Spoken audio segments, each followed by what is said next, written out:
buenos días, mi nombre es María José Briz, es un gusto estar compartiendo esta mañana con ustedes. Mi agradecimiento especial a la doctora Lilian Vargas y al profesor Daniel Martínez Zampa por la invitación para participar en este seminario. Y el tema que me toca hoy compartir con ustedes es la importancia de la gestión alternativa de los conflictos en la permanencia de los vínculos paterno-filiales en el marco de la pandemia. Cuando nos encontramos frente a separaciones conflictivas, y en especial cuando existen hijos menores, hay ciertas características de este tipo de situaciones que se plantean en la mayoría, que son importantes resaltar y tenerlos en cuenta a la hora de gestionar los conflictos y sobre todo cuando estamos gestionando conflictos que involucran a niños. Estos son una evidente falta de comunicación entre los progenitores que los lleva el mismo conflicto en el que vienen involucrados a veces muchos meses o años atrás, la confusión entre el interés del menor y con el progenitor. Esto quiere decir que muchas veces no logran disociar lo que es el vínculo conyugal con el vínculo parental, y eso hace que todos los conflictos que tienen siempre lo involucran al niño. Una falta de empatía, no logran tener empatía por el otro, ponerse en el lugar del otro, y eso es casi una constante en todo este tipo de conflictos que se nos presentan. Una casi nula capacidad de resiliencia, es decir, les cuesta mucho adaptarse a las nuevas situaciones, muchas veces tienden a volver a la situación anterior, querer que las cosas sean como antes y no aceptan la nueva situación, y eso no les permite gestionar de manera constructiva sus conflictos. Una tendencia a trasladar la toma de decisiones a un tercero o a un juez, es decir, muchas veces es más fácil decir, bueno, que otro decida y yo acato lo que se decida, o lo que es peor, muchas veces ese tercero es el niño, entonces cuando el niño ya tiene edad de decidir, según los papás, cuántas veces escuchamos que dicen, bueno, nosotros vamos a hacer lo que él quiera, o él va a decidir con quién va a estar, o en qué régimen se va a dar las visitas. Eso realmente muchas veces lleva al niño a ponerse una mochila que no le corresponde y le genera mucho perjuicio a nivel emocional. O regímenes marcados por los propios progenitores, pero que dependen de otras personas, como pueden ser de otras instituciones, como es la escuela, el club, o de familiares, como son los abuelos, o los tíos,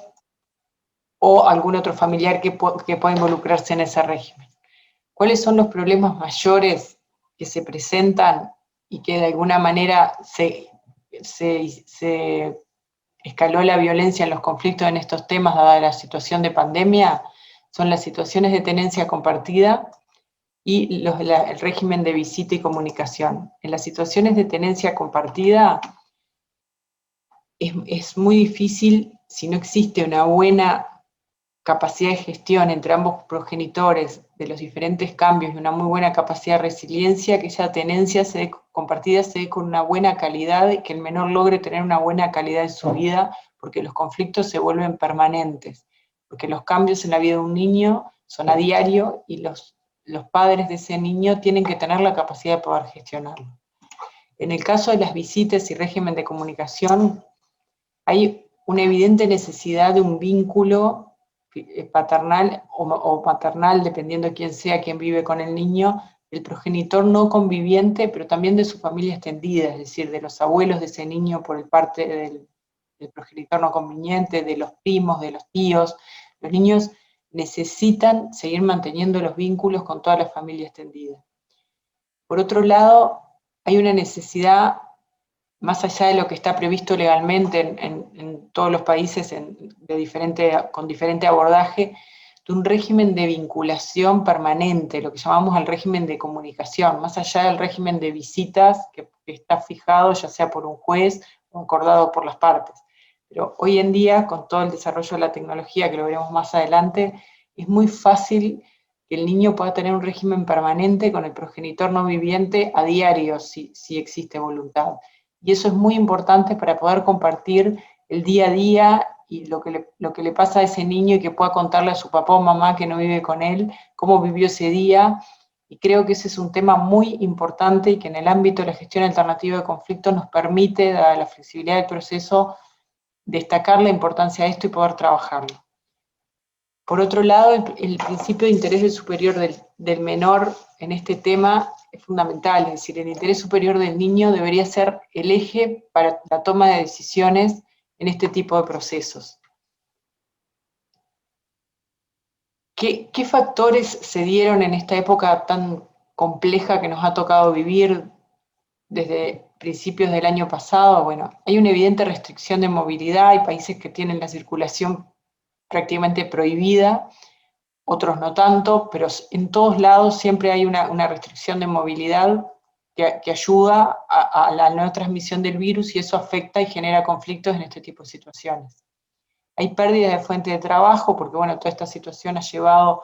a que muchas personas han perdido el trabajo, están en seguros totales o parciales que no perciben la misma cantidad de ingresos que percibían antes. Eso genera muchas veces una disminución en las pensiones alimenticias, y eso es una fuente de conflictos que la vemos diariamente y en la que se debe trabajar, y se están dando muchos conflictos en esta línea. Alteraciones en la rutina familiar, es decir, niños que estaban institucionalizados, ya sea en un colegio, en un club o en un jardín, muchas horas pasaron a estar todo el día en sus casas. También los padres, con la modalidad del teletrabajo, pasan a estar en sus casas. Entonces hay cambios de rutina que no solo afectan al menor ya por el hecho de cambiar su rutina diaria y de no poder ver a sus amigos y de no poder jugar en el club como lo hacía, sino que además tienen mucho mayor tiempo de convivencia a nivel familiar, que eso muchas veces genera cambios en el ánimo de todos los integrantes de la familia. Pérdida temporal de colaboradores, como veíamos en la diapositiva anterior, muchas veces hay terceras personas involucradas en esos regímenes que se pierden temporalmente, y ese es el típico caso de los abuelos, que muchas veces son personas de riesgo y deben cuidarse, por lo tanto no se puede contar con ellos para el régimen de visita. Y un aumento de violencia intrafamiliar que está probado debido a todo lo que venimos hablando, que el estrés ha subido, que las discusiones, que el mayor grado de convivencia generan un aumento de violencia en la familia. Dentro de todo este marco, quienes gestionamos este tipo de conflictos, ya sea a nivel judicial o a nivel extrajudicial a través de los métodos alternativos, no podemos perder de vista que siempre el centro tiene que ser el interés del niño y las necesidades de éste. Hay que ponderar estos derechos y proteger la vinculación dentro de este marco. ¿Qué no podemos evitar en un régimen de visitas o tenencias compartidas? Y no podemos evitar que el menor se traslade, y no podemos evitar que tenga contacto con otras personas. Siempre tenemos que priorizar esa vinculación que existe con el progenitor. Evidentemente que no podemos exponer al menor o a una tercera persona con riesgo a que contraiga el virus o a que tenga riesgo para su salud, pero el vínculo con el progenitor tiene que estar priorizado, y es parte también de la salud de ese niño desde la perspectiva emocional. ¿Cómo podemos solucionar estos temas? Y bueno, tenemos dos vías. Tenemos la vía judicial o la vía de gestión alternativa de conflictos, que es la mediación. Hubo momentos en nuestro país, y creo también en otros países, que la única opción que teníamos era la alternativa, porque el Poder Judicial estaba en feria sanitaria, y era muy importante poder ir por esa vía para que no se estuvieran detenidos esos vínculos, que 3 meses en la vida de un niño es mucho tiempo, como nos pasó en Uruguay, para que no tenga vínculo con sus padres. Como mediadores, ¿qué técnicas tuvimos a mano para poder gestionar con estos progenitores y poder amparar el derecho de ese niño? Bueno, trabajar mucho en la escucha activa y potenciarla. Es una herramienta muy importante que por lo general falta en los progenitores que se ven involucrados en este tipo de situaciones. Generar mayor empatía en los progenitores uno con otros. También, como les decía, la empatía es algo que es muy difícil de encontrar, y que a través de un proceso de mediación, trabajando la comunicación entre ellos y el agente de la realidad y un montón de otras técnicas que los mediadores tenemos, se puede lograr. Empoderarlo en la toma de decisiones, es decir,